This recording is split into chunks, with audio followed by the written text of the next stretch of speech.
La mayor angustia que sufre un jugador de ajedrez se produce durante los apuros de tiempo. Por ejemplo, 2 horas para completar 40 movimientos. Si uno solamente dispone de 2 o 3 minutos o incluso de unos pocos segundos para realizar 10 movimientos, el corazón se dispara, el sistema nervioso está a punto de explotar y la cabeza hierve. Para los jugadores es un auténtico suplicio, pero los espectadores se lo pasan bomba.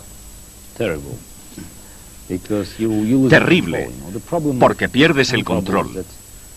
Lo que ocurre con los apuros de tiempo es que no tienes oportunidad para comprobar algunas de tus ideas, y es como una bola de nieve. Crea un vacío en tu mente y puedes cometer cualquier tipo de error.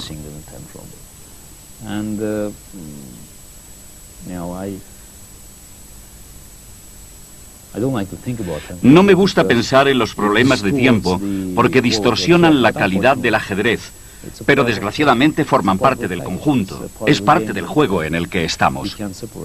Bueno, hay jugadores a los que no les afecta el apuro de tiempo. A mí personalmente yo no puedo resolver ese problema. En los apuros hay que estar muy concentrado. Y yo a veces pierdo esa concentración. Yo mismo siento un poco de pánico. Intento recordar cómo llevaban la partida los grandes jugadores como Botvinnik, incluso bajo la presión del tiempo. Y creo que he aprendido de ellos buenas lecciones. Soy afortunado por poder tomar como modelo a jugadores como esos. Y a veces me enfado con mí misma, porque yo digo, otra vez, yo vi mi reloj y ya no me gusta, porque no es profesional. Pero a veces hay razones para estar en apuro de tiempo, y es que si alguien tiene una posición que es mala, entonces hay que intentar algunas cosas psicológicas, y hay jugadores que juegan mal cuando el oponente tiene apuro de tiempo. A veces estás extremadamente concentrado y puedes jugar una partida razonable. Y otras, no sabes actuar por el estrés. Bueno, ahí la adrenalina corre, el pulso se te acelera y la mente funciona a toda velocidad. La tensión es muy grande, tienes que tomar decisiones difíciles, décimas de segundo, y a veces tienes que dominarte, ¿no? Puesto que ahí la intuición te dice una cosa, el cálculo que estás haciendo a toda velocidad te dice otra, y a lo mejor la experiencia te está diciendo que actúes de otro modo más prudente. Son situaciones extremas. No sabría explicar cómo es un ataque al corazón porque nunca lo he padecido, pero imagino que la sensación durante los problemas de tiempo se parece al momento anterior a tener un ataque al corazón.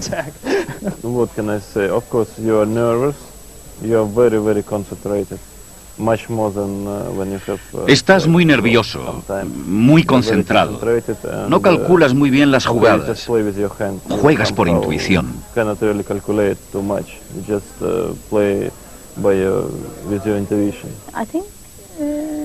Creo que es una parte del juego muy interesante, porque te tienes que esforzar,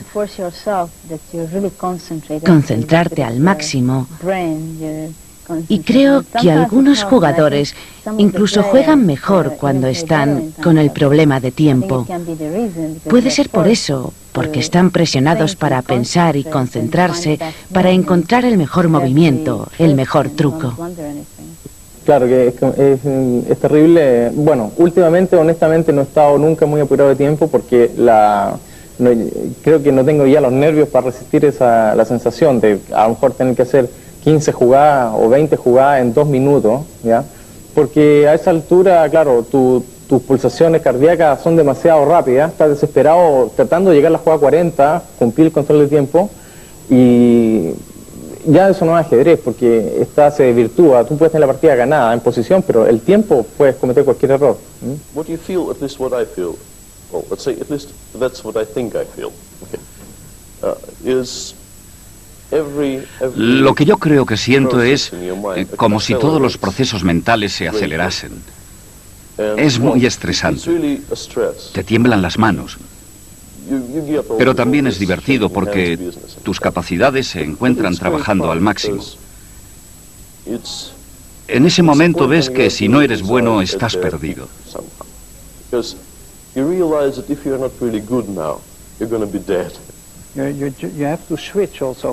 Hay más tensión y tienes que pasar de jugar con un ritmo lento a tener que decidir en un momento.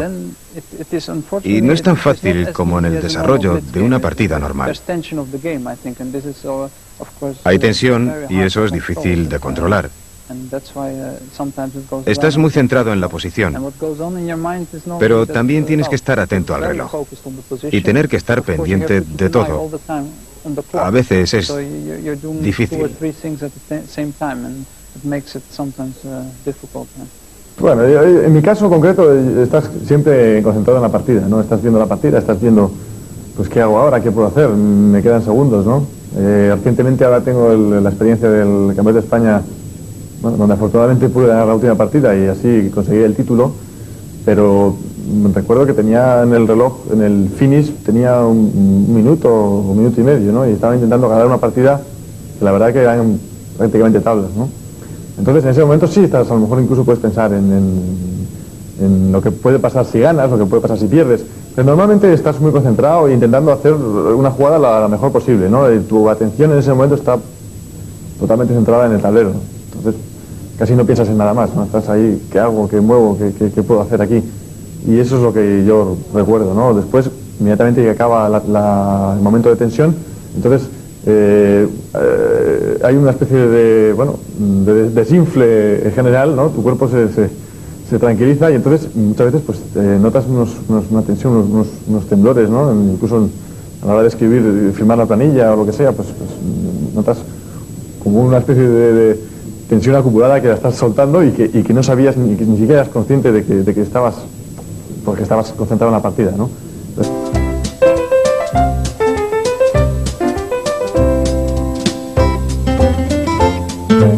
jugar bien un final de caballos me recuerda un poco a conducir un coche o a manejar un ordenador.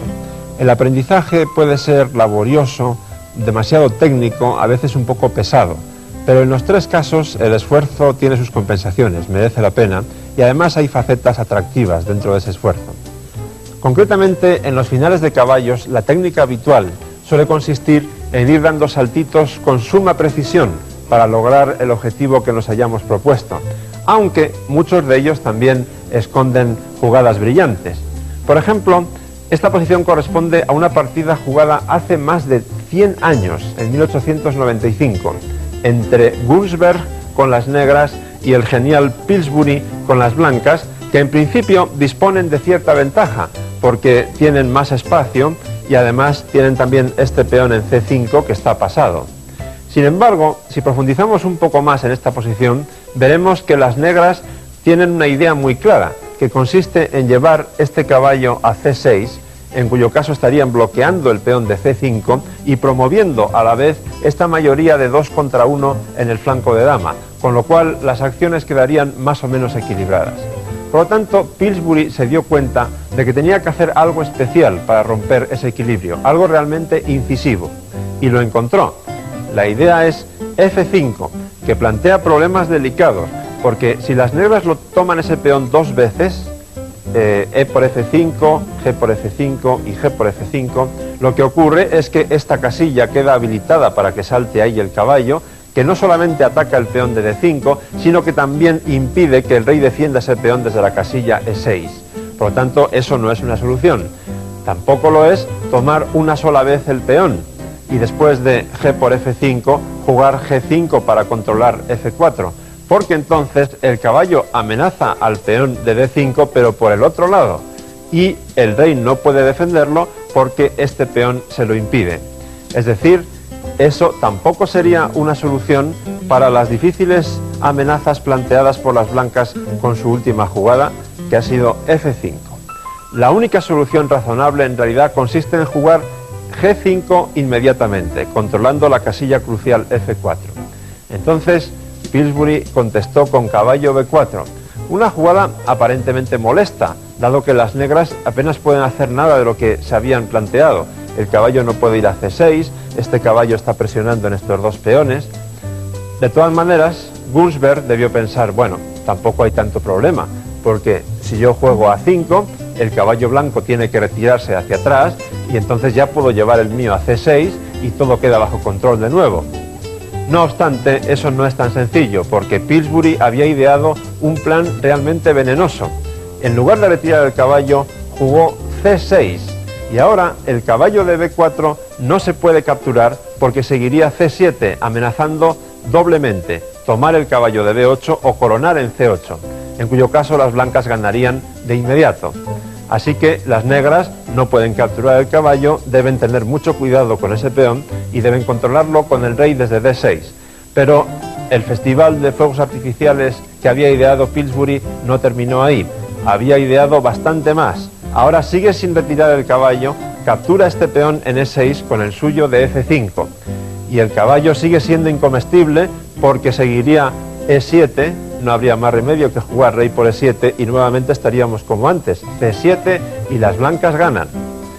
Por lo tanto, Gunsberg calculó un rato y vio que tenía una solución, en apariencia, que es capturar ese peón con el caballo.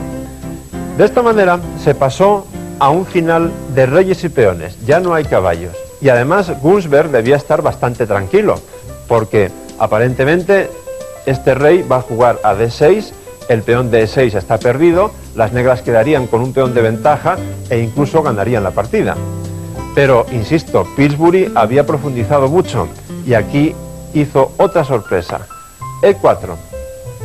Hay que tomar ese peón. D5 jaque, evidentemente no se puede tomar en D5 porque E7 y el peón corona. No hay más remedio que colocar el rey aquí. A continuación, Pillsbury ataca este peón descarriado de las negras, que responden avanzando su mayoría en el flanco de dama. Y fíjense ustedes, después de rey por E4 y A4, la profundidad tremenda del cálculo de Pillsbury. Había visto la posición con muchas jugadas de antelación. Si quieren comprobarlo, aquí Pillsbury jugó rey D4, congelen esta imagen y pongan la posición en el tablero en su casa y verán que el rey ha llegado justo a tiempo para capturar el peón de E4 y al mismo tiempo evitar que este peón llegue a A1, en la variante, por ejemplo, B3, A por B3, A3, etc. El rey llega justo a tiempo para capturar ese peón. En esta posición, Gunsberg perdió los nervios y jugó H5, con lo cual quedó completamente perdido enseguida, porque después de G por H5, este peón está mucho más cerca de su objetivo que aquellos negros. Es decir, esa jugada no tuvo mucho sentido en realidad. Había otra que planteaba mucho más resistencia, que era rey E7. En ese caso la continuación lógica hubiera sido rey C4, atacando los peones del flanco de dama, B3, A por B3, con la idea que hemos apuntado antes, A3, y para poder alcanzar a ese peón a tiempo no hay más remedio que jugar rey C3. Aquí todavía las negras dispondrían de un recurso casi desesperado, pero que podría ser eficaz, que es jugar F5 con el fin de desatascar estos peones que tienen en el flanco de rey, G por F5, G4, ahora las blancas dan cuerda a su peón del flanco de dama, H5, asistimos a una especie de carrera de peones, B5, H4, B6, A2. La idea de esta jugada es que las negras den ese peón en A1, lo sacrifiquen, para que uno de estos corone con jaque. Ese es el último recurso que tienen las negras. Hay que jugar rey B2. Y ahora G3, H por G3 y H por G3. Pero entonces Pillsbury vuelve a replicar brillantemente. En lugar de permitir ese truco de las negras, que ocurriría si las blancas jugasen ahora B7, intercala una jugada intermedia clave, D6, devolviendo la misma pelota. Es decir, la idea es que ahora, después de rey por D6, B7 amenaza coronar con jaque. Por lo tanto, obliga a jugar rey C7 y entonces sigue E7 y contra G2, B8, dama, jaque y las blancas coronan este otro peón y ganan la partida. Pillsbury fue uno de esos campeones sin corona que adornan y abrillantan la historia del ajedrez. Como ustedes han visto, siempre estaba ojo a visor.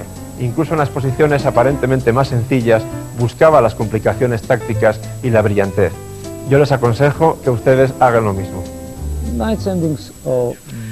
Los finales de caballo son distintos de otros finales, porque las reglas de la geometría no se aplican necesariamente. Habrá posiciones muy diferentes, pero lo que hay que recordar es que el caballo no puede ganar un tiempo, un turno de juego. Eso es crucial. Los caballos se mueven todos de la misma manera. Tenemos un final de caballos. Si tenemos una posición cualquiera, como esta, si se mueven los caballos, nunca podrás empujar al rey negro. E incluso en una situación extrema, el caballo no puede ganar un tiempo. Y en muchos finales de caballo tienes que utilizar una valoración general, porque las reglas no siempre se pueden aplicar. Ambos caballos se mueven a la misma velocidad. Y hay un cierto parecido con los finales de peón, porque las ventajas normales son casi las mismas. Y casi no se puede pensar en algo más específico.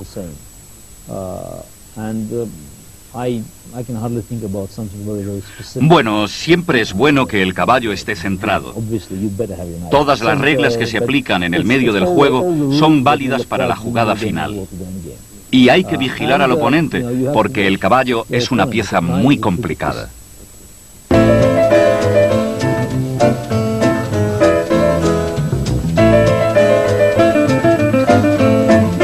En una de las lecciones del nivel básico vimos la fuerza aterradora de un peón cuando llegaba a la octava fila. Pero por si pensaban que yo exageraba al decir eso, vamos a ver ahora algunas combinaciones basadas precisamente en lo que ocurre cuando un peón llega a la casilla de coronación en la octava fila. En esta posición, como suele ocurrir tantas veces, parece que las negras tienen todo bajo control. Es decir, el peón está perfectamente bloqueado, insisto, en apariencia, y además las piezas negras son bastante activas, con lo cual pues da la impresión de que tienen todo bajo control. Sin embargo, hay matices sospechosos. Por ejemplo, el rey está protegiendo estas casillas y ninguna pieza más lo hace. Y entonces ahí se puede urdir, basándose en esos detalles, la combinación ganadora de las blancas, que es muy impresionante. Empieza con dama H8 jaque, nada menos que un sacrificio de dama que las negras tienen que aceptar. A continuación, el peón ha quedado liberado y da su primer jaque en G7, contra el cual solo existe la respuesta rey G8. Las blancas siguen con su cascada de sacrificios, alfil H7 jaque. Como ustedes pueden ver, no hay mucho mejor que rey por H7. Y entonces el golpe final. Las blancas coronan dama y es jaque mate. Realmente, cuando un peón quiere coronar a toda costa, es poco menos que imparable. Otro ejemplo de peón temible y terrible. En esta posición, la situación de las blancas parece bastante delicada, porque las negras disponen nada menos que de 3 peones pasados y ligados. Poco a poco van a ir avanzando y da la impresión de que las blancas no pueden hacer gran cosa para evitarlo, porque este peón está satisfactoriamente, entre comillas, bloqueado por la torre de E8. Sin embargo, la situación del rey negro tan expuesta nos debe hacer pensar que ahí hay algo. Solo hay que buscar qué y dónde. Y eso se consigue analizando que este rey protege al mismo tiempo 2 casillas. Es decir, el jaque en F8 parece bien cubierto, pero el rey también está protegiendo la casilla H8. Entonces la solución consiste en dar primero jaque con la torre en F8. No hay más remedio que tomar la torre. Y a continuación, la clave de la solución es el sacrificio de dama en H8. No tiene sentido jugar rey F7 porque las blancas tomarían con jaque en F8, por lo tanto, rey por H8 y peón por torre igual a dama, jaque mate. Las negras se las prometían muy felices con esos 3 peones pasados tan fantásticos, pero su alegría ha durado poco.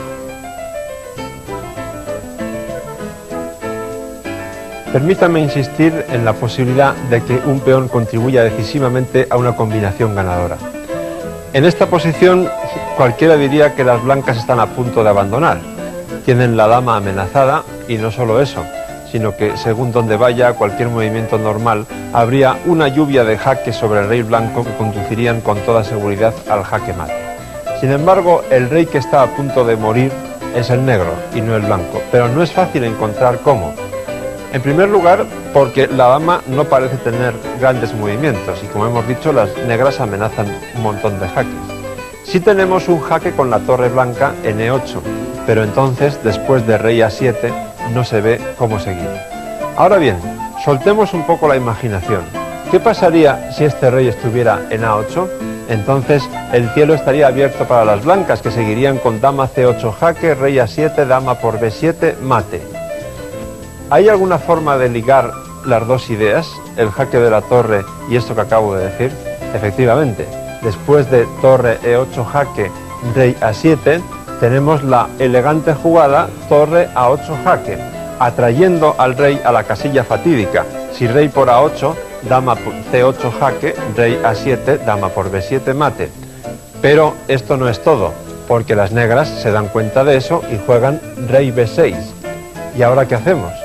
Aparentemente no hay ningún jaque importante o que sirva para algo, e insisto, las negras amenazan dar jaque mate en pocas jugadas. Una vez más hay que soltar la imaginación. ¿Qué pasaría si este peón no estuviese aquí? Muy fácil, las blancas dan jaque mate en una jugada, dama A5, mate. ¿Eso nos sirve de algo? Sí, porque la dama puede sacrificarse en A5, esta es la solución. Única jugada, rey por dama, y ahora sigue A por B7, jaque descubierto con la torre, el rey debe moverse, y ahora B8, coronan dama, jaque, no hay elección, y ahora este jaque ya es totalmente mortal de necesidad, porque las negras solamente disponen de dama B5, torre por dama por torre, etc. Una vez más, el peón ha sido absolutamente mortal.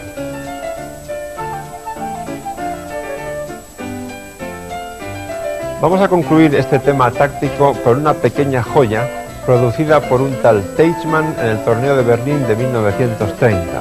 En esta posición, las blancas tienen dos piezas de menos.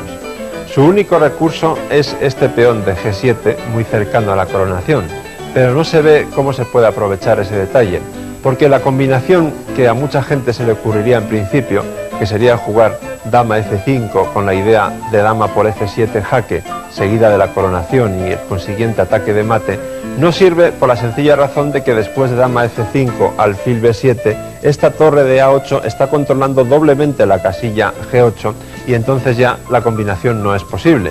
Así que esa idea no vale.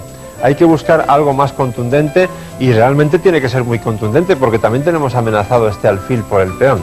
Sin embargo, no hay que perder la esperanza porque este peón de G7 tiene una fuerza tremenda. Esta torre de E6 está prácticamente clavada, porque si la torre se mueve, entonces alfil por F7 jaque, seguido de la coronación, nos daría la idea que estamos buscando.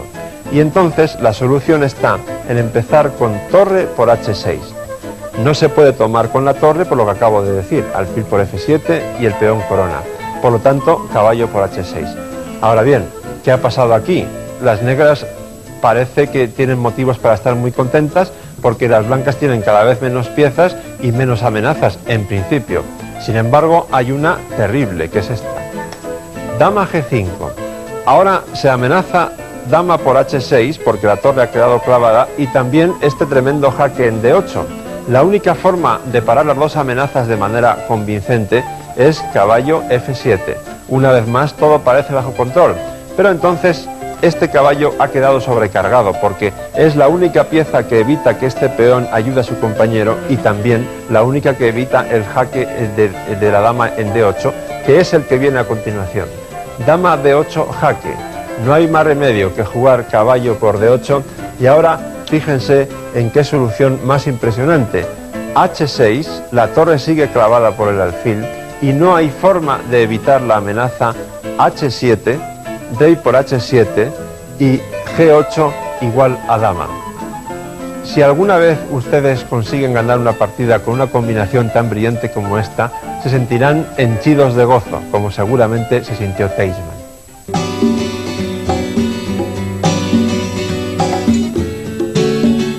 El estadounidense Reuben Fine fue uno de los ajedrecistas más destacados de la primera mitad del siglo XX, pero no solo jugaba al ajedrez, también era un eminente psiquiatra, seguidor de las teorías de Sigmund Freud, así que es previsible que además de analizar muchas partidas, estudiase libros tan voluminosos como estos. Quizá por ello elaboró algunas teorías francamente muy sofisticadas sobre el ajedrez y el psicoanálisis. Por ejemplo, la que intenta explicar por qué las mujeres juegan peor que los hombres. De acuerdo con los seguidores de Freud, en el ajedrez el rey enemigo simboliza al propio padre. Entonces, de acuerdo con el complejo de Edipo, todo hombre odia a su padre, los hombres juegan muy motivados al ajedrez, porque el objetivo es matar al rey contrario. Sin embargo, las mujeres no pueden aplicar el complejo de Electra, toda mujer odia a su madre, porque aunque la dama es la pieza más potente, el objetivo no es matar a la dama, sino matar al rey.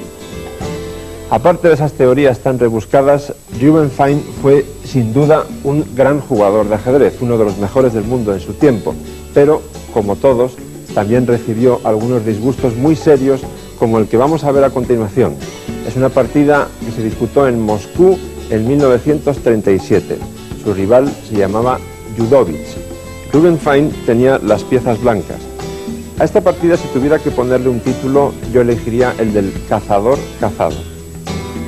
Empezó con D4, Judovich jugó D5, C4, E6, caballo C3, caballo C6, caballo C3, D5. Así llegamos a la variante Tarras, muy en boga todavía hoy, pero claro, con ideas ahora mucho más modernas que entonces.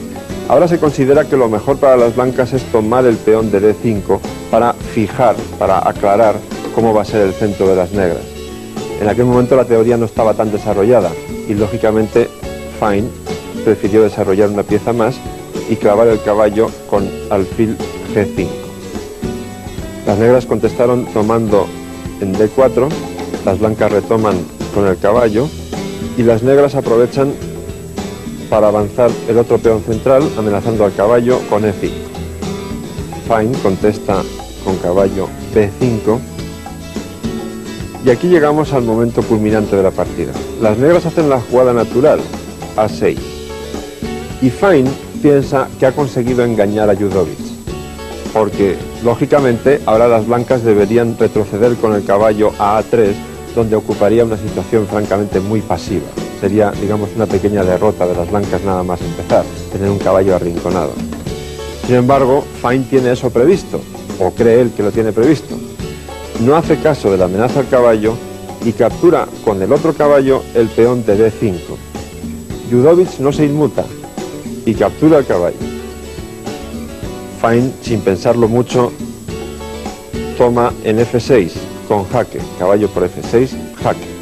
Y aquí viene la enorme sorpresa, porque lo que Fine estaba esperando era la variante G por F6, dama por D8 jaque, única rey por D8, alfil por F6 jaque, y contra cualquier jugada de las negras, la siguiente de las blancas sería alfil por H8 y las blancas ganan. Pero entonces viene lo del cazador cazado, porque Judovich había previsto todo esto. La sorpresa está en que toma en F6 con la dama.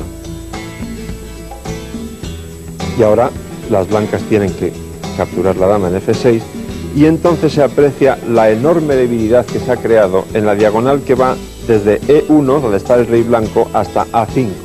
Al haber desaparecido el caballo que al principio de la partida estaba en B1 y ahora el alfil que de G5 se ha desplazado a F6, esa diagonal queda muy débil, cosa que aprovechan las negras dando un jaque terrorífico en B4. La única forma de librarse del jaque es dama D2 y el resto de la partida es muy fácil. Alfil por D2, no hay más remedio que jugar rey por D2, G por F6 y cuenten ustedes las piezas. Las negras tienen una de ventaja y las blancas prácticamente carecen de compensación por ello. Por lo tanto, Fine abandonó. Está claro que todas sus teorías sobre el psicoanálisis, en este caso, le sirvieron de poco ante el ímpetu de Judovich.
Estamos en el Metropole Palace, uno de los mejores hoteles de Montecarlo, donde cada año se desarrolla el torneo Melody Amber.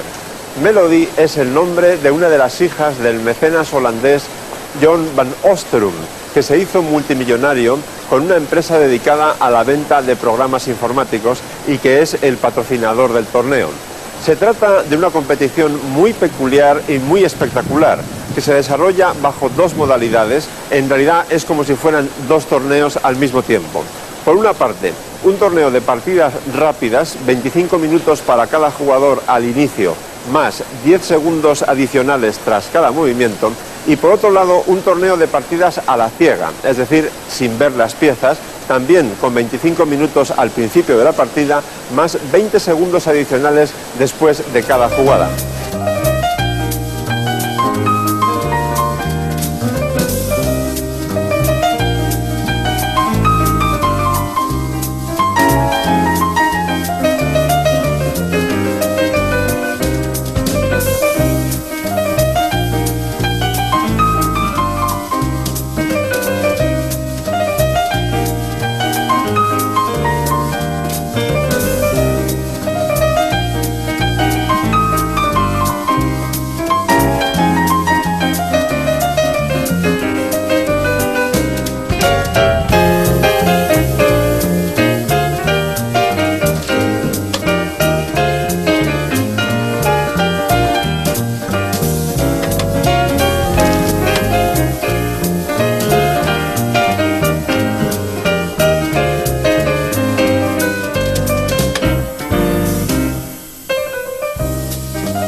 Para ser invitado a jugar en Montecarlo no basta con ser uno de los mejores ajedrecistas del mundo, sino que además hay que tener un carácter especialmente sociable, en fin, ser muy presentable en sociedad y además llevarse muy bien con los colegas, con los otros jugadores.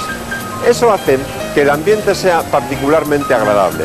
Como son 12 jugadores y disputan cada día 2 partidas cada uno, esas partidas se dividen en 4 tandas de 3, de manera que los jugadores que no están en el escenario acuden a la sala de prensa, donde siguen el juego de sus colegas a través de tableros electrónicos y de paso pues organizan pequeñas tertulias, juegan partidas rápidas, meriendan, toman algo.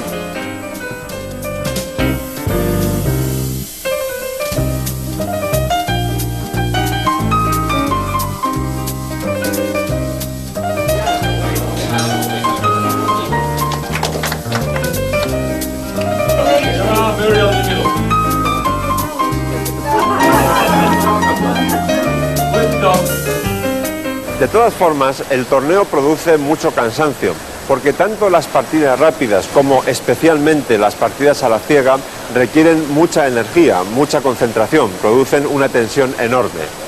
Pero a pesar de todo eso, los jugadores dicen que ojalá todos los torneos fueran como este.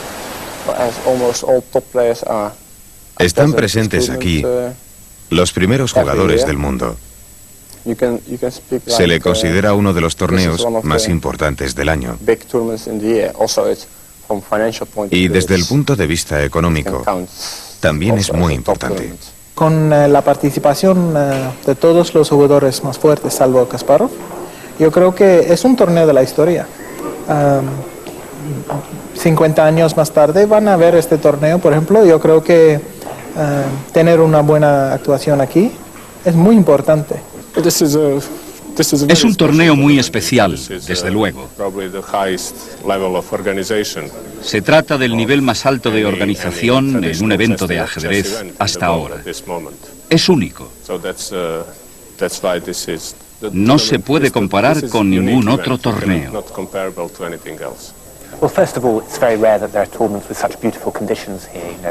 En primer lugar, están las condiciones. El lugar, el hotel es fantástico. La organización insuperable. Pero además hay buen ambiente aquí. Tal vez porque al no puntuarse las partidas hay menos tensión y es más fácil relajarse. Se da un juego de mucha calidad. Siempre hay partidas fantásticas. Te sientes que estás en un lugar adecuado para jugar al ajedrez. Es como en Linares. Ves todas esas fotos de anteriores ganadores de todo el mundo y piensas, aquí puedo jugar al ajedrez. Pues aquí ocurre lo mismo. Creo que está muy claro. Este es el único torneo oficial donde se juegan partidas a la ciega. Creo que este es el único torneo en que puedes mostrar tus habilidades en este tipo de ajedrez. Y esto es algo muy singular.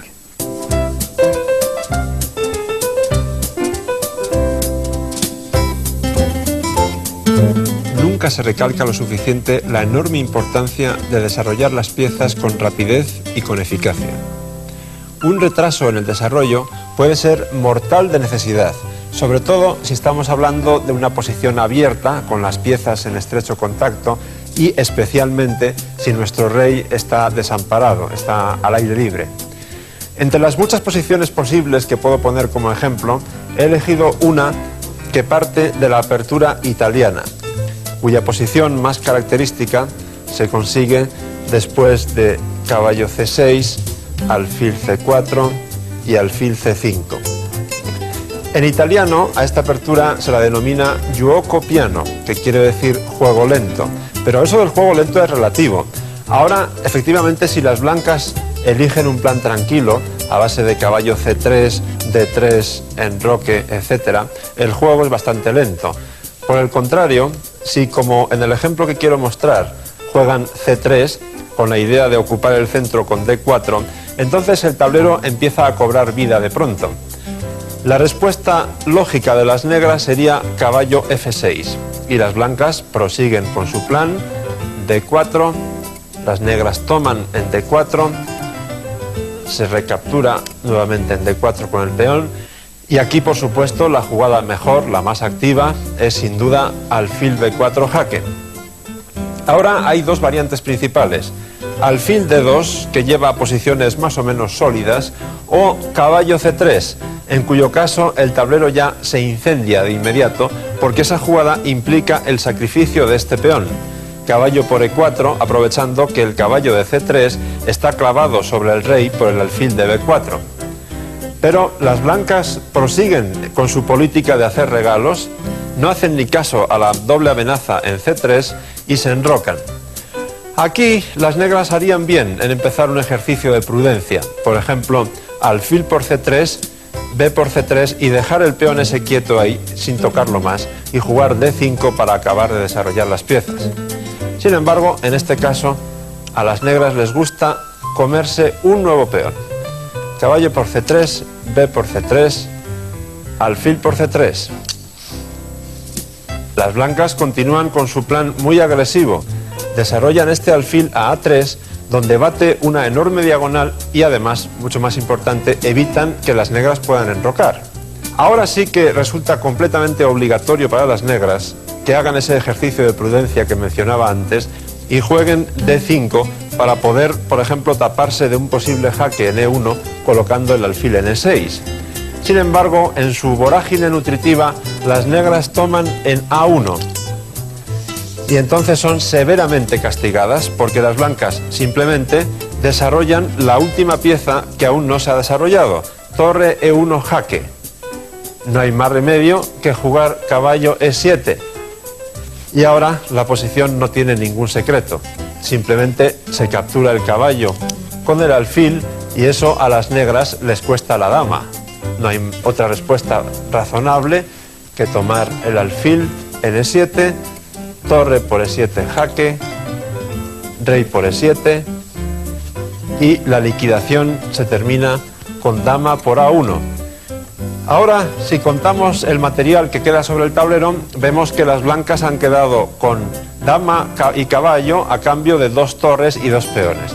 Pero hay un factor todavía más esencial, más importante, decisivo, y es que las 3 piezas negras están todavía en su casa, sin desarrollar. Por el contrario, las 3 piezas blancas se mantienen aquí muy activas. Como pueden ver, el ajedrez es muchas veces como la vida misma. En este caso, El gusto por la buena mesa es algo loable y positivo, pero la gula, los atracones, pueden ser muy peligrosos. Los errores no siempre son castigados, pero desde luego es mejor no cometerlos por si acaso. Esta posición proviene de la famosísima apertura española, que debe ese nombre al clérigo Ruy López de Segura, considerado como el mejor jugador del mundo en el siglo XVI. Las blancas acaban de jugar C3, con la evidente intención de jugar D4 ocupando el centro y atacando a ese alfil. Aquí lo sensato para las negras sería, por ejemplo, enrocarse, con la idea no solamente de proteger al rey, sino de desarrollar esta torre y llevarla rápidamente a E8. También sería una jugada razonable D6 para soportar bien ese peón central en E5, o incluso una jugada profiláctica del tipo de alfil B6 para que el peón cuando vaya a D4 no ataque el alfil. Sin embargo, recuerden aquello de que más vale tener un plan malo que no tener ninguno. Y entonces las negras idearon un plan malo, pero que se tornó muy eficaz. Caballo G4. Se aumenta la presión sobre el punto F2 y además hay una idea escondida que consiste en desviar a este caballo de F3 con el fin de que la casilla de H4 deje de estar controlada por el caballo y la dama pueda venir aquí a hacer mucho daño. Las blancas contra caballo G4 lógicamente contestaron D4. Y ahora las negras siguieron con E por D4 y aquí está el momento clave de este ejemplo, porque las blancas deberían haberse preguntado para qué las negras estaban haciendo todo esto. No por capricho, evidentemente. Si hubieran hecho eso, se hubieran dado cuenta de que la jugada correcta sería H3, expulsar el caballo de aquí y solo entonces tomar en D4 con una posición bien sana y desde luego claramente preferible. Por el contrario, jugaron de forma automática, hicieron la jugada natural, C por D4, y entonces cayeron en la trampa que habían urdido las negras.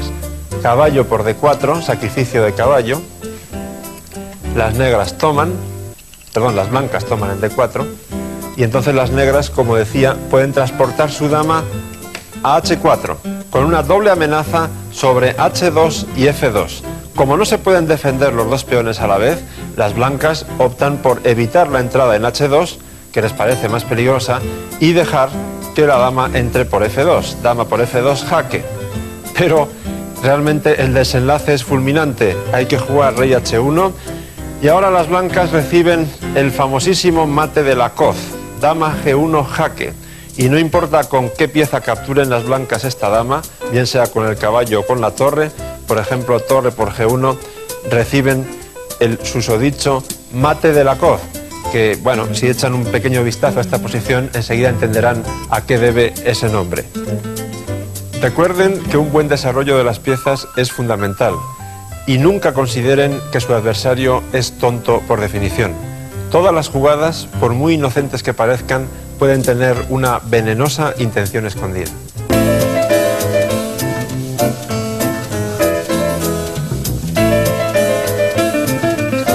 Las torres deben ocupar las columnas abiertas.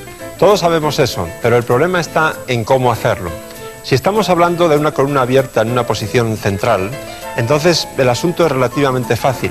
Generalmente lo que se hace es colocar una pieza menor en lo que llamamos el puesto avanzado. Por ejemplo, colocamos de centinela a un caballo cuya fuerza en una casilla central muy importante puede ser incluso mayor que la de una torre. Ahora bien, ¿qué pasa si la columna abierta no está en el centro, sino en uno de los flancos? El mejor ejemplo que recuerdo de ese tema lo puso Ninzowitsch, uno de los grandes teóricos de la historia del ajedrez, en su libro Mi Sistema, del cual he sacado esta posición. Las blancas tienen un peón de ventaja, pero hay que tener en cuenta que ese peón está doblado. Aquí tenemos estos dos en H3 y H5.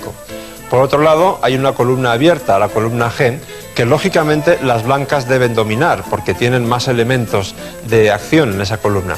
Ahora bien, ¿cómo hay que hacerlo? La mano se va hacia caballo G6, pero eso sería un error. Ese tipo de jugada es buena si estamos hablando del dominio de una columna central, pero no en un flanco, porque aquí el caballo pincha en hueso. después de torre H7, las negras no tienen de qué preocuparse. Por ejemplo, doblando las torres en esta columna, yo no veo cómo las blancas pueden progresar y creo que ustedes tampoco. Ahora bien, volvamos atrás. Tenemos la columna abierta. ¿Cómo podemos aumentar la presión sobre la columna? Un método habitual suele ser el de doblar las torres. En este caso podríamos empezar con torre G2 para seguir con torre de G1. Sin embargo, aquí esto sería un fracaso, porque las negras jugarían sencillamente torre por G2, caballo por G2, torre G8, y realmente hemos hecho un mal negocio, porque ahora son las negras las que dominan la columna abierta. Así pues, ese método tampoco sirve. Veamos qué otra cosa podemos hacer. Si profundizamos un poco, veremos que una jugada con buena pinta es torre G4. Sin embargo, tampoco es suficiente, porque después de torre G4, bien es verdad que hemos desdoblado los peones, lo cual sin duda es un progreso, pero después de torre G8 no tenemos nada mejor que caballo G6, y yo sinceramente creo que es muy difícil ganar esta posición, porque las blancas efectivamente tienen un peón de ventaja, que es este, pero ¿cómo progresar? Su avance hacia G5 está evitado por F6 y H6. Me atrevería a decir incluso que ganar esta partida es imposible. Pero volvamos atrás, porque hay todavía otro método que no hemos investigado. ¿Qué pasa si nos mostramos un poco más agresivos con las blancas y donde colocamos la torre es en G6? Es decir, en esta posición, una columna abierta en el flanco, el centinela no es un caballo, sino una torre, mucho más eficaz que el caballo, porque está presionando sobre los puntos H6 y F6. La idea de las blancas, evidentemente, es doblar las torres, con lo cual el dominio de la columna sería absoluto. Y si entonces las negras juegan torre por torre, tomamos con el peón de H, al igual que antes hemos desdoblado los peones doblados, pero con una diferencia fundamental, que ahora este peón es muy peligroso. Cualquier acción que emprendan las negras en otras partes del tablero va a estar siempre supeditada a la vigilancia de este peón, que amenaza con llegar a la séptima o a la octava filas. Además, surgen otros planes para las blancas. Por ejemplo, jugando previamente caballo F3, podrían jugar después torre G1, torre G4, torre H4, atacar este peón, etc.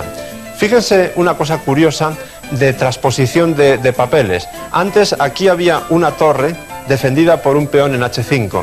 Ahora tenemos a este peón, ha pasado a G6 y está defendido por la otra torre en G1. Se trata sin duda de un caso clarísimo de profundo agradecimiento por los servicios prestados.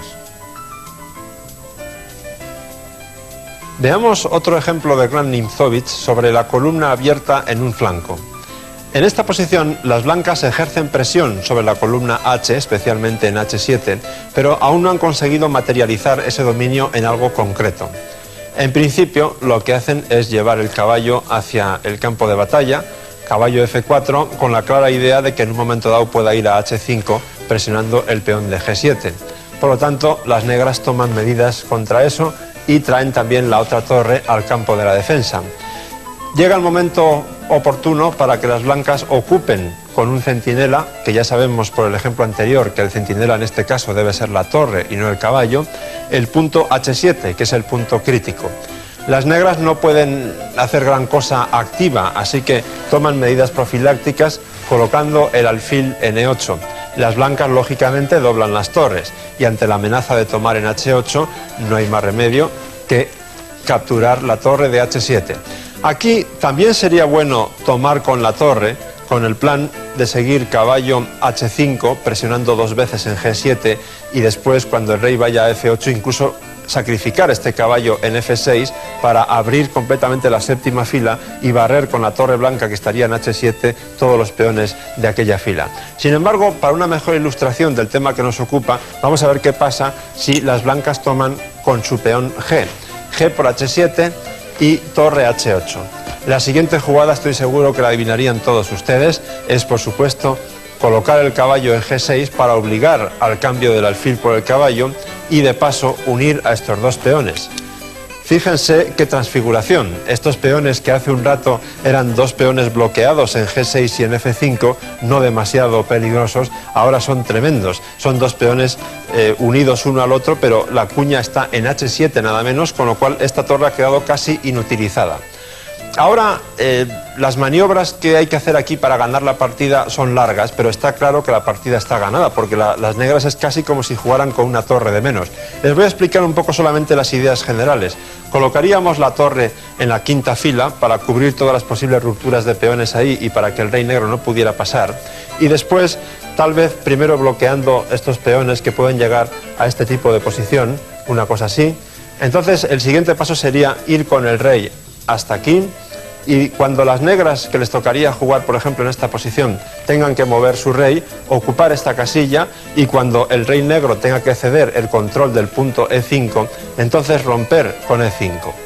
Las negras tendrían que capturar en E5, tomaríamos con el rey, y a continuación la maniobra totalmente decisiva sería torre F5 seguido de torre F7 jaque. Y caería el peón de G7 y las blancas evidentemente ganarían. Muchos de ustedes estarán pensando, bueno, es muy fácil ganar cuando uno juega contra sí mismo, pero hablando en serio, les aseguro que este tipo de maniobras les pueden resultar muy útiles para llevarse más de una alegría.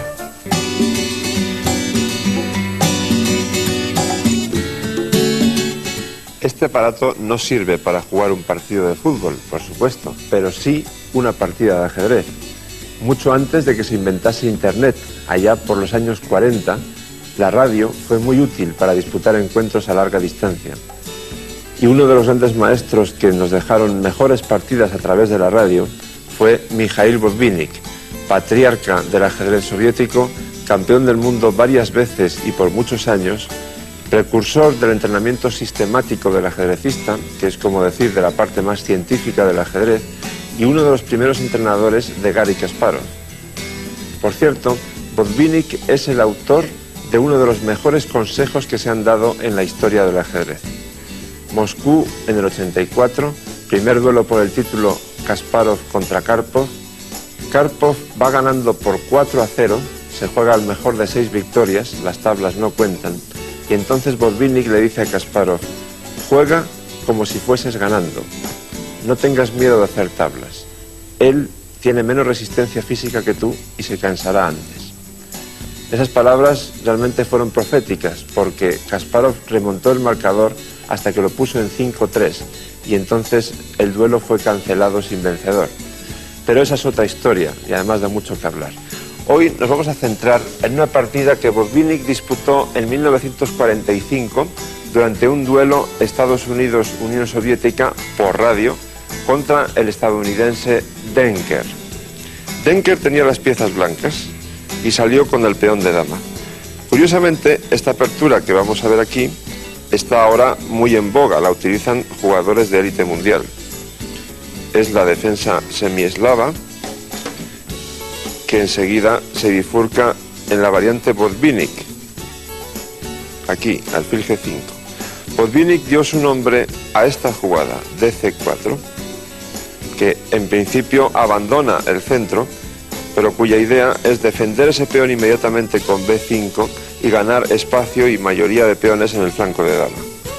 Las blancas aprovechan la circunstancia para ocupar el centro con sus peones, las negras defienden su peón en C4, y ahora E5 atacando el caballo obliga a las negras a jugar H6 para no perder una pieza. Y contra alfil H4 no hay más remedio que jugar G5.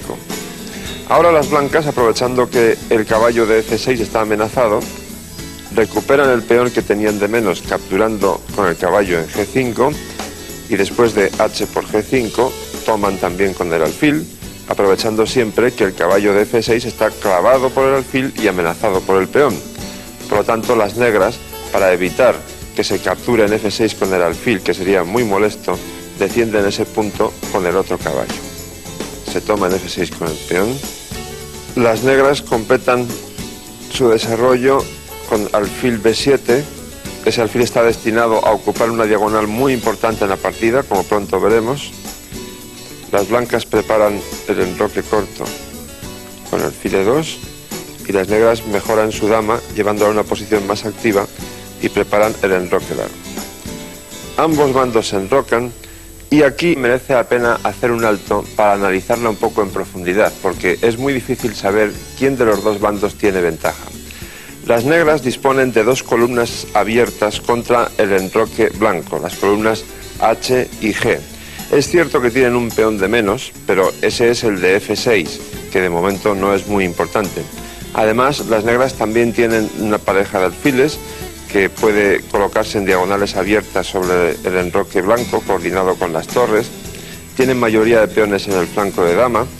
No es que su rey esté muy seguro, pero de momento parece a salvo. Y sobre todo, muy importante, disponen de una casilla fuerte de 5 en el centro, donde puede colocarse un caballo, incluso un alfil o tal vez la dama. Es decir, las perspectivas de ataque de las negras parecen muy interesantes. Por parte de las blancas, la esperanza está en conseguir cambiar piezas lo antes posible para llegar a un final en el que la mayoría de peones en el flanco de rey podría ser muy eficaz, quizá incluso de ventaja ganadora. Y otro plan, mientras se llega a eso, es abrir una columna por el flanco de dama con A4 o algo parecido, con el fin de atacar a ese rey negro que, como hemos dicho, tampoco es que esté en una posición muy segura. De hecho, las blancas continúan con A4 y, lógicamente, las negras no pueden permitir que el flanco de dama se abra. Por lo tanto, juegan B4 y, de paso, amenazan el caballo. Caballo E4. Y ahora Botvinnik continúa con su plan de abrir líneas a cualquier precio y juega C5. Una de las ideas, aparte de abrir la gran diagonal blanca sobre el punto G2, es intentar abrir también la columna D, donde está la torre de D8 y donde está la dama de D1, que por lo tanto correría peligro si se abre esa columna. Entonces Denker opta por retirar la dama a B1. Las negras juegan dama C7, que simplemente amenaza mate en H2, por lo tanto no hay muchas opciones. Denker opta por retirar su caballo a G3 para tapar esa diagonal. Entonces Botvinnik toma en D4 y Denker se aprovecha de un pequeño truco para que esa combinación que ha hecho Botvinnik no sea mortal. Juega alfil por C4 y ese alfil no se puede capturar porque seguiría torre C1 clavando a la dama sobre el rey negro. Sin embargo, Botvinnik sigue con su plan de abrir líneas a toda costa contra el rey blanco. Y ahora juega dama C6 y vuelve a amenazar mate, esta vez en la casilla G2. Las blancas juegan F3 y ahora, siendo siempre consecuente con el plan, D3. Una jugada muy fuerte porque abre una nueva diagonal sobre el rey blanco, la que va desde A7 hasta G1. Por supuesto, no se puede capturar ese peón de D3 con la dama porque seguiría, por ejemplo, caballo E5, atacando dos veces a la dama con la torre y el caballo y también al alfil de C4. Las blancas tienen que jugar de otra manera y optan por dama C1, a ver si con un poco de suerte pueden cambiar las damas en la columna C y aliviarse de la tremenda presión que están sufriendo. Botvinnik da jaque con su alfil en C5. Rey H1, no hay mucho más. Y ahora dama D6. Fíjense bien en esta posición porque ahora vienen ya los fuegos artificiales definitivos de la partida. Aquí hay varias amenazas, pero la más evidente es dama por G3, por el caballo de G3, aprovechando que el peón de H2 estaría clavado por la torre. Denker, en consecuencia, juega dama F4. Aparentemente todas las amenazas están paradas. Sin embargo, fíjense bien en esta posición porque contiene un tema táctico muy frecuente que se da muchas veces en el ajedrez. Vean cómo el alfil de C5 está evitando la retirada del rey blanco a G1. Por lo tanto, Botvinnik debió pensar algo así. En esta posición, si no existiera el peón de H2, sería jaque mate o poco menos. Ahora bien, si yo tengo dos torres y para dar jaque mate solo necesito una, ¿por qué no emplear la otra en eliminar el peón de H2? Y así, de una forma tan lógica, nacen las combinaciones brillantes como esta. Botvinnik jugó torre por H2. Única jugada, rey por H2. La siguiente seguro que ustedes ya la han adivinado. Torre H8 jaque. Sería una estupidez jugar alfil H6 porque entonces ese alfil estaría clavado y es la única pieza que defienda a la dama de F4. O sea que alfil H6 no valdría por dama por F4 y se acabó la partida.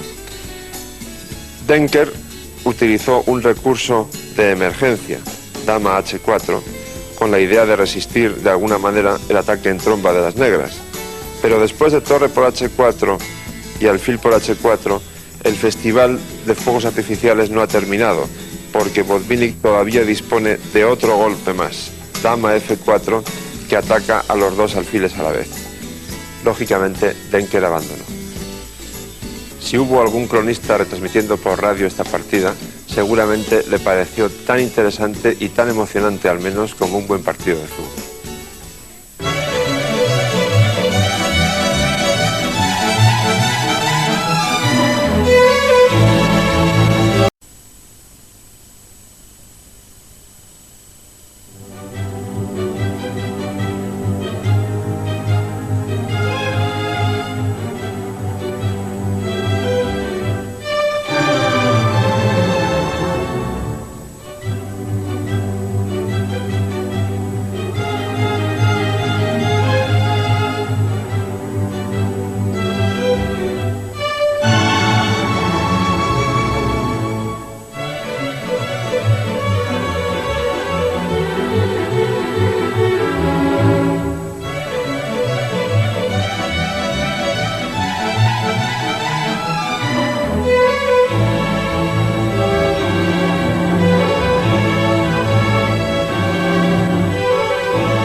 Estamos en el torneo Comunidad de Madrid, al que muchos ponen como ejemplo de cómo convertir al ajedrez en un gran espectáculo.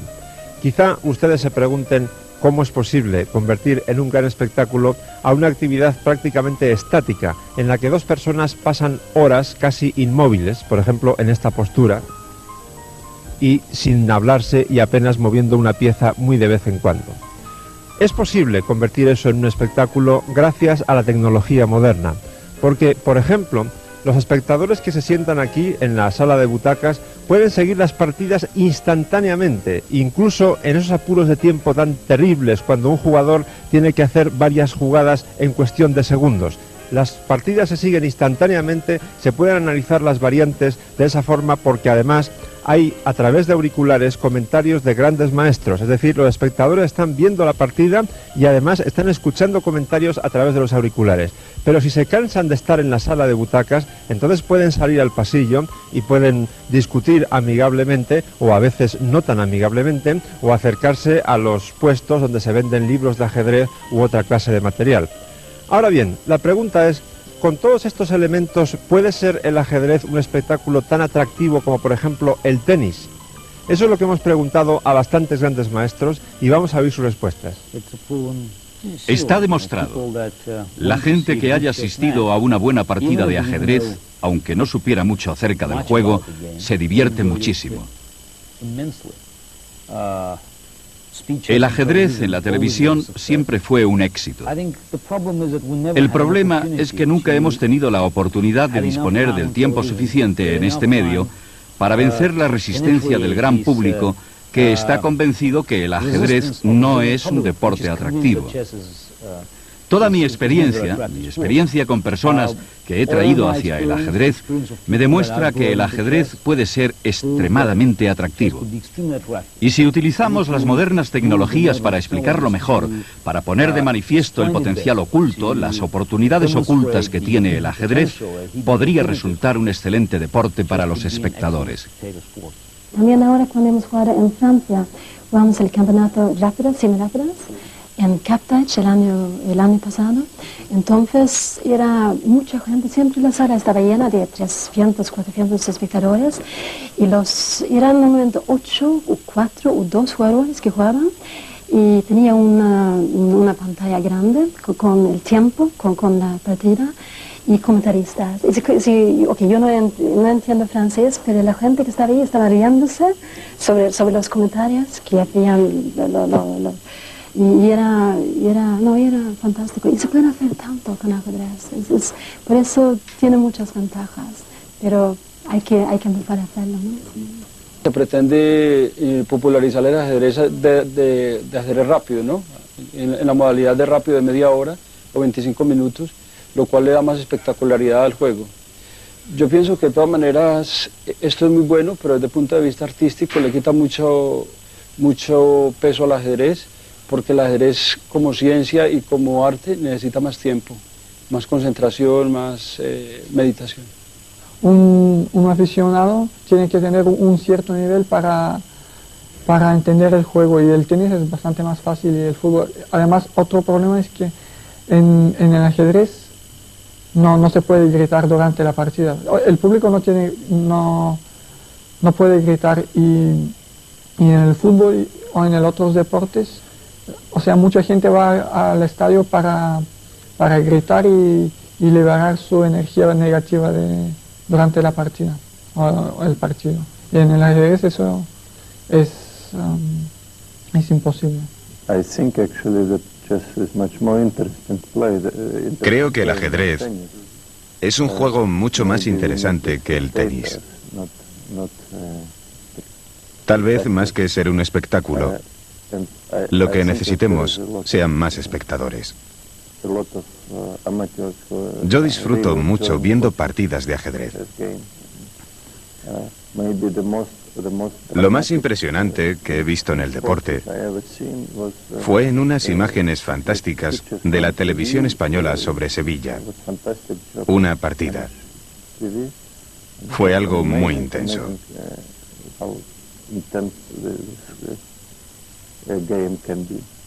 Sí que hay unos medios técnicos para poder hacer del ajedrez un espectáculo, quizás no el fútbol, pero no como el fútbol, pero sí a un nivel, bueno, a un nivel aceptable, porque hay una serie de elementos de emoción y de tensión y incluso los gestos de los jugadores, en fin, hay una atmósfera de deporte, de competición que sí está, ¿no? Y esa es la que hay que transmitir, y creo que desde ese punto de vista, si se consigue hacer, que seguramente es cuestión de ponerse y de pensar formas de hacer las tomas, en fin, no soy un experto en el tema tecnológico, pero seguramente hay formas de conseguir que eso sea un verdadero espectáculo.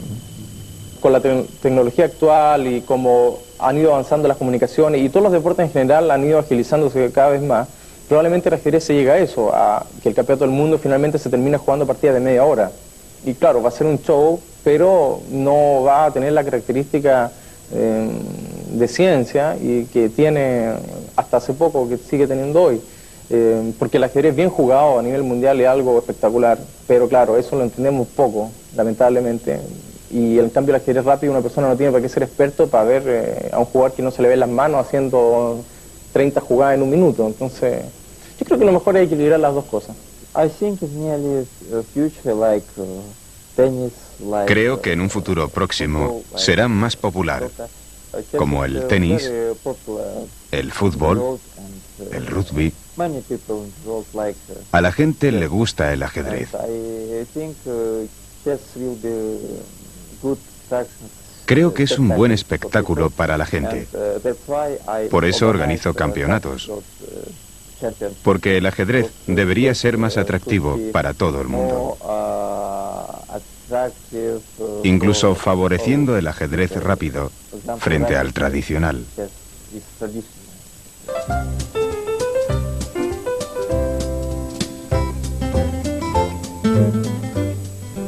Como vimos al estudiar los finales de caballo, hasta las posiciones más áridas pueden esconder grandes dosis de belleza. Ahora vamos a ver un ejemplo precioso, debido a la desbordante imaginación de Troitsky, uno de los compositores de estudios más ilustres de la historia del ajedrez. Es un final de alfil y peón contra alfil y peón. Parece claro que las blancas, que van hacia arriba, tienen una clara ventaja, porque además les toca mover. Lógicamente, la primera jugada va a ser A6. Y entonces, lo primero que vemos es que la siguiente casilla de color blanco por la que tiene que pasar este peón es precisamente la casilla de coronación, que está perfectamente cubierta por aquel alfil ubicado en la gran diagonal. Es decir, las negras tienen que basar su único contrajuego en el avance de este otro peón. Solo pueden contraatacar por esa vía. Así pues, seguirían con C4, A7 y C3.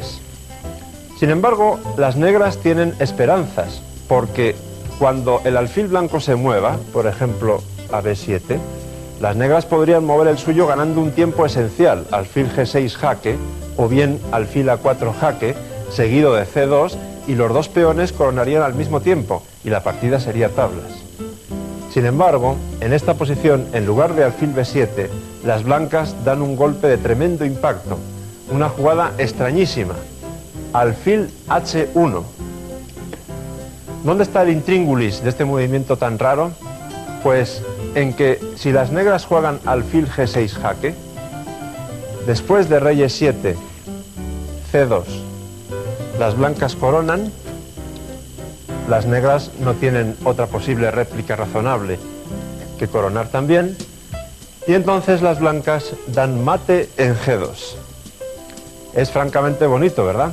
Pero el estudio no ha hecho más que empezar. Lo más bonito viene después, porque en la posición en la que estábamos diciendo que las negras cuentan con dos jaques, hemos visto solamente uno de ellos. Esa posición era concretamente esta, y hemos visto que las negras podían dar jaque en G6 o en A4, y hemos analizado el jaque en G6. Ahora vamos a examinar qué pasa si las negras juegan alfil A4 jaque.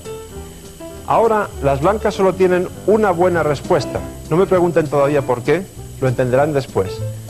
Esa única respuesta correcta es rey F7. Y entonces las negras sacan de la manga otro as fantástico. La jugada es alfil C6. Como están controlando la casilla A8, no hay más remedio que tomar ese alfil con el blanco. Y entonces C2,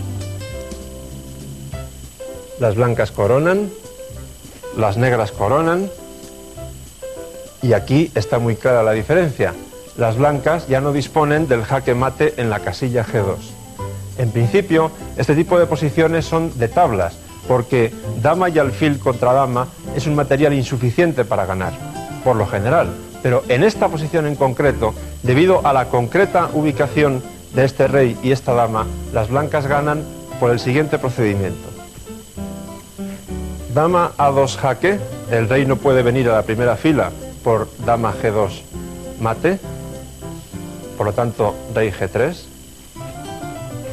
Dama G2. Ahora hay dos variantes, pero para no complicar más las cosas, solamente voy a mostrar rey F4. Rey H4 también pierde tras una serie de jaques que ustedes pueden encontrar por sí mismos. Después de rey F4, la jugada es dama F3 jaque. Ahora no se puede jugar rey E5 por dama F6 mate, por lo tanto rey G5. Dama G3, hay que hacer rey F5, y ahora comprendemos por qué el rey ha ido a F7, para poder apoyar este jaque decisivo en G6 que gana inmediatamente. Como hemos visto antes, si el rey va a E5, dama F6 es mate. Solamente nos queda por ver rey F4, pero entonces dama H6 jaque, el rey mueve, las blancas capturan la dama negra y también ganan la partida. A este tipo de composiciones o de finales artísticos se les denomina la poesía del ajedrez. Realmente son pequeñas obras de arte. De las alturas de belleza sublime creada por grandes compositores, vamos a bajar para poner los pies en la tierra y ver una posición que se les puede presentar a cualquiera de ustedes cualquier día de estos durante una partida. Normalmente, las posiciones de un alfil y dos peones contra un alfil y un peón se ganan sin grandes dificultades, pero esta es muy especial y las negras consiguen hacer tablas gracias a un recurso excepcional. Las negras mueven. Primero se lo voy a mostrar y luego se lo explico, porque lo que hacen es nada menos que sacrificar el alfil. Alfil por G4. Hay que capturarlo, evidentemente, F por G4, y a continuación entregan también lo último que les queda, el peón, H5. Ahora no hay más remedio que capturarlo también, porque si G5 seguiría rey G6 y no hay forma de defender este peón, la partida sería tablas. Por lo tanto, después de H5, la única respuesta buena es G por H5. Pero entonces hemos llegado a un tipo de posición que se denomina tablas teóricas. Es decir, un alfil y un peón que corone en una casilla de color distinto al del alfil nunca pueden ganar a un rey que controle esa casilla de coronación, como es el caso. Lo mejor que podrían conseguir las blancas sería un tipo de posición como esta. Y aquí hay dos posibilidades. Si les toca jugar a las negras, el rey está ahogado. No puede ir a esta casilla porque está controlada por el alfil y estas dos están fiscalizadas por el rey y por el peón. Si les toca jugar a las blancas, lo único que pueden hacer es habilitar esta casilla para el rey, por ejemplo, con alfil A4. Pero entonces el rey negro se limita simplemente a jugar rey G8 y después rey H8 y vuelta a G8, etcétera, controlando siempre la casilla de coronación, y la partida es tablas por mucho que se empeñen las blancas. Este es uno de los muchos trucos que ustedes no deben olvidar.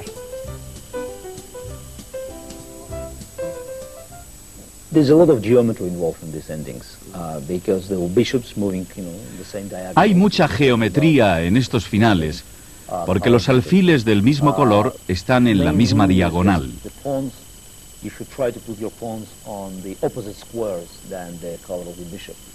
La regla principal es que debemos intentar colocar los peones en las casillas contrarias al color de nuestro alfil. Esto funciona en la mayoría de los casos, a no ser que haya posiciones raras donde los dos reyes se apresuren hacia el flanco del oponente y entonces los peones están realmente débiles y es preferible que el alfil proteja. Pero son jugadas de finales muy agudas y tácticas. Y lo mejor es conservar los peones en las casillas del color contrario y forzar al oponente a poner los peones en las del mismo color, lo que permite a nuestro alfil atacar a los peones. Aquí tenemos una posición simple que demuestra nuestro ejemplo, que tu alfil blanco puede al mío negro, ya que el alfil negro está muy pasivo. Y ahora moverían las negras. Cualquier alfil mueve, el último peón se pierde, el rey mueve y va allí. Si mueven las blancas, también hay la posibilidad de ganar trayendo al alfil a este lado. Entonces podemos intentar maniobrar. El único movimiento es C8 y luego desde aquí traemos al alfil, lo movemos por ese lado y podría perder las negras, a no ser que las negras tengan la oportunidad de empezar a defender a los peones desde aquí.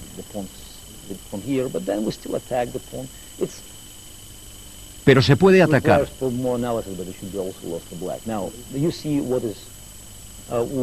Esto requiere analizar cómo pierde la negra. Y este es uno de los grandes peligros al añadir dos debilidades.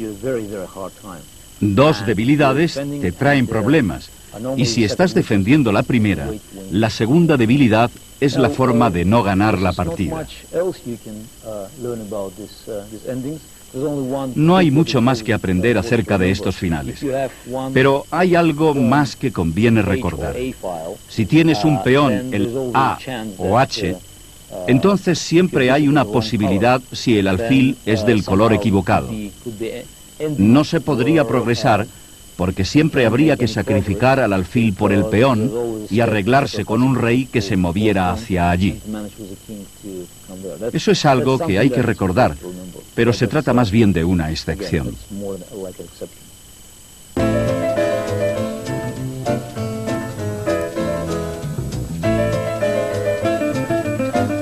Enrocarse cuanto antes es una de las leyes fundamentales del ajedrez.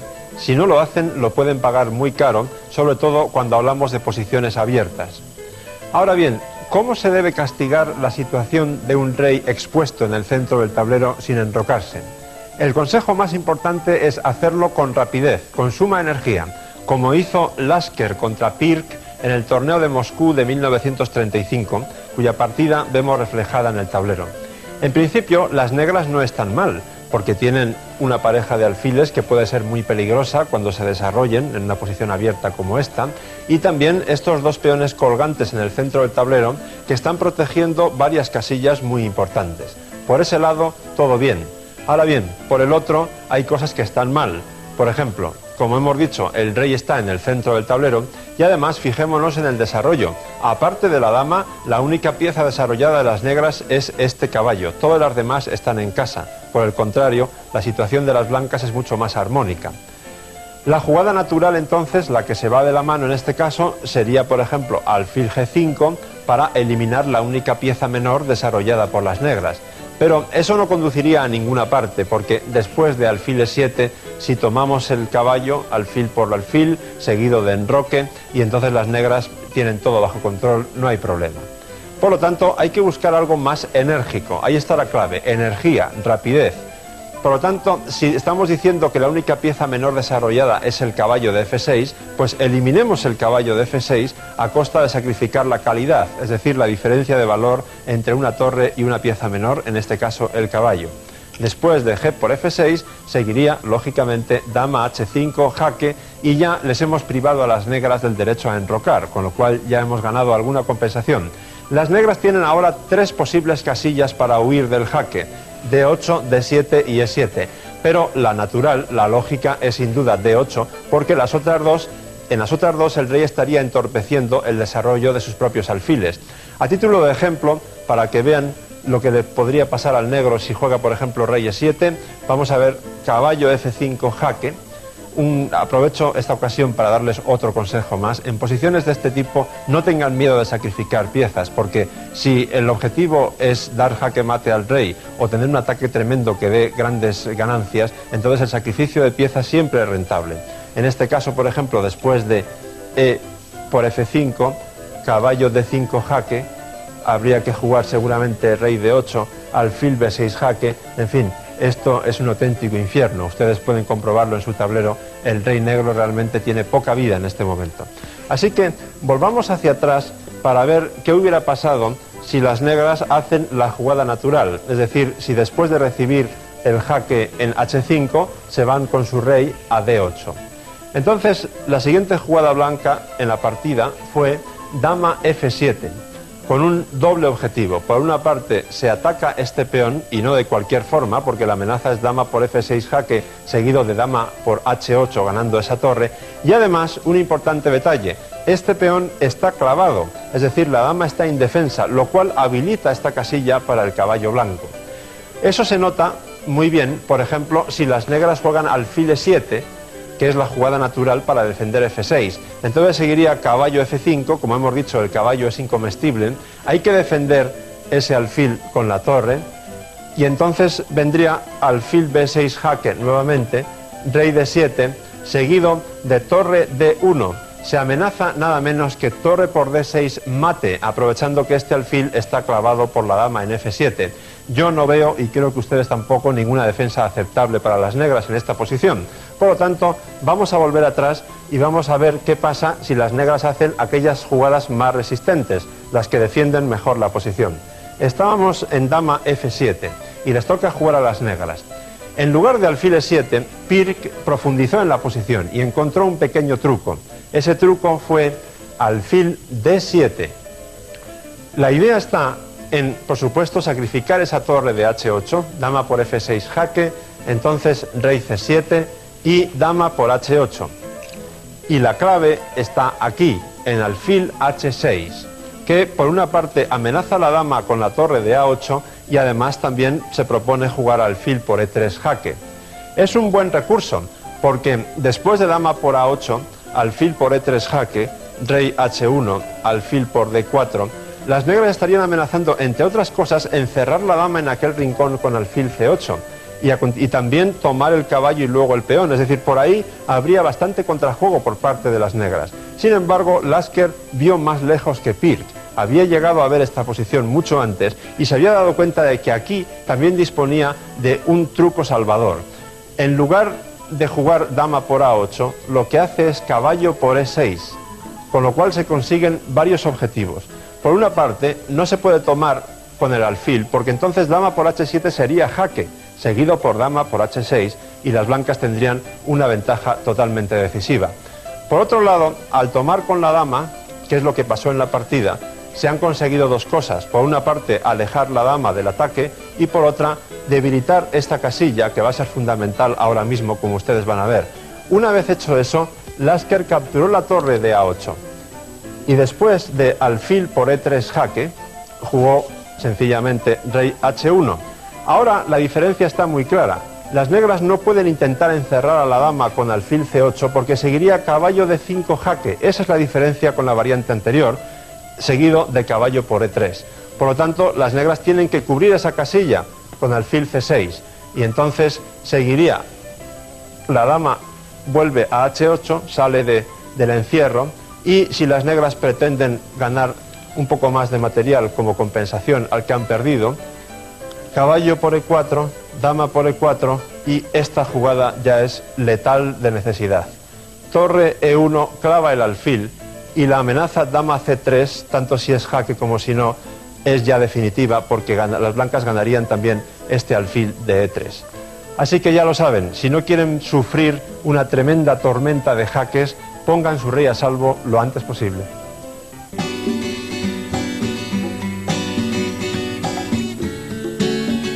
Si el arte es básicamente la creación de belleza, entonces el ajedrez de alto nivel es sin duda un arte, porque los aficionados, al ver una partida muy brillante, muy bella, sienten una sensación muy similar a la de un amante de la pintura al contemplar, por ejemplo, la Capilla Sixtina de Miguel Ángel. Dos de los grandes maestros más distinguidos por su enorme capacidad artística son el danés Bent Larsen y el francés, nacido en Rusia, Boris Spassky. Curiosamente, ambos tienen un factor común en su biografía. Su palmarés, su carrera ajedrecística, fue muy brillante hasta que se vio severamente truncada por la derrota ante el legendario estadounidense Bobby Fischer. Larsen fue vapuleado por Fischer por 6-0 en las semifinales del torneo de candidatos.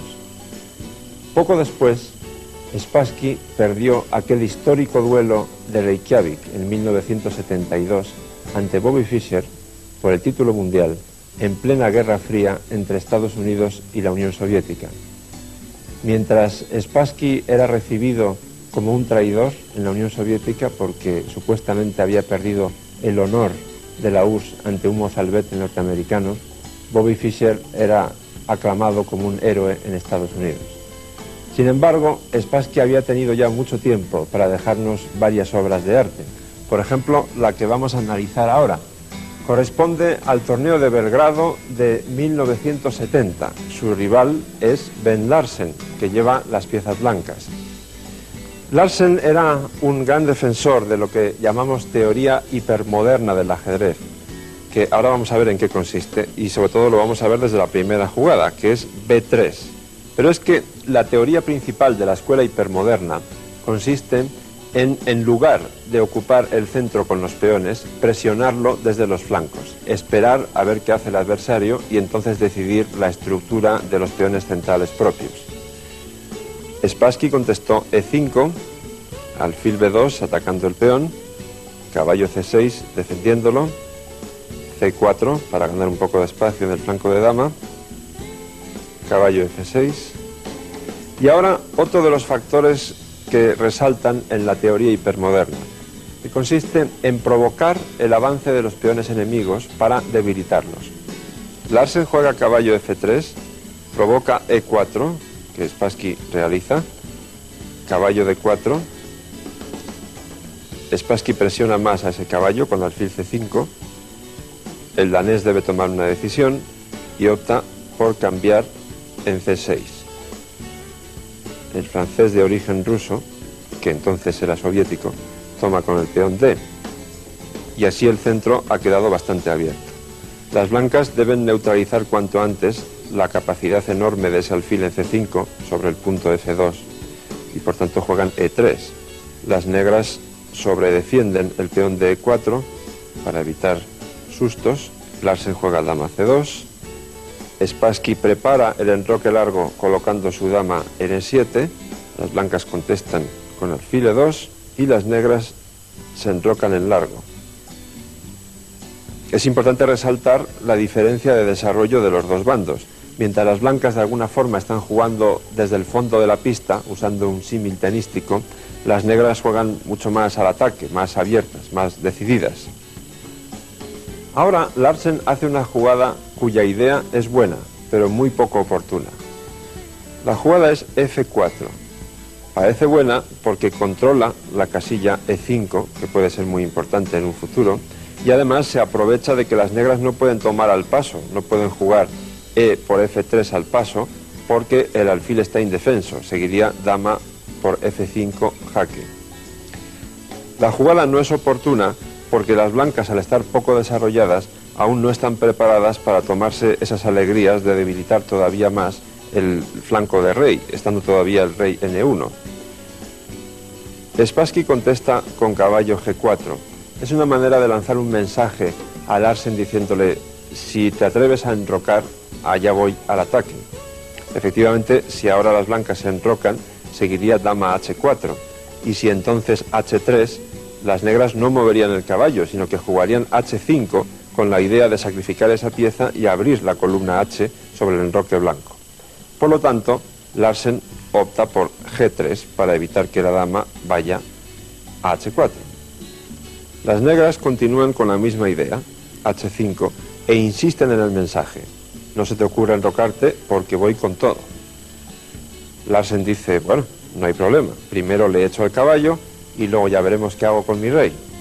Pero aquí empieza el festival sinfónico de Spassky, el festival artístico del que luego fue campeón del mundo, que juega H4, no haciendo caso a la amenaza sobre el caballo. Larsen lo captura y ahora se ve la idea de las negras claramente.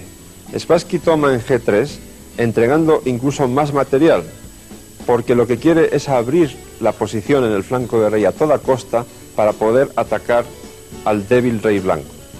Si ahora las blancas jugasen torre por H8, después de torre por H8 de las negras, el rey blanco estaría absolutamente a la intemperie y sería pasto de ese tremendo ataque que preparan las negras. Por lo tanto, Larsen elude cambiar las torres, tampoco quiere comerse el alfil porque se da cuenta de que está en peligro, y elige torre G1, manteniendo esa torre para defender al rey blanco y presionando a ese peligroso y punzante peón en G3. Pero entonces Spassky continúa con su sinfonía artística y da este brillantísimo golpe en H1. Torre H1, una jugada que a muchos de nosotros nos costaría años encontrar seguramente. Larsen no tiene mucho más que tomar esa torre, y entonces eso permite que este modesto peón llegue hasta su séptima fila, la segunda de las blancas, y además abra la diagonal que va de H4 a E1 para atacar al rey blanco con la dama. Si ahora, por ejemplo, torre G1, que sería la jugada natural, seguiría dama H4 jaque, rey D1, dama H1, y las blancas están perdidas. Esa entrada de la dama sería mortal. Así que Larsen busca una solución muy imaginativa y juega torre F1, con la idea de que si bien está regalando esa torre, a cambio va a desaparecer de una vez ese incordiante peón que está ahora en G2. Sin embargo, Spassky no hace caso de ese regalo, o al menos no de momento. Primero da el jaque en H4, hay que jugar rey D1, no hay otra posibilidad, y solo entonces toma la torre en F1, y en ese momento Larsen se da cuenta de que está completamente perdido y abandona, porque si alfil por dama, seguiría alfil por G4 jaque, hay que jugar rey C1, dama E1 jaque, no hay otra más que dama D1 y dama por D1 mate. Si alguno de ustedes tenía alguna duda sobre que el ajedrez es o no es un arte, espero que esta partida haya contribuido a despejar.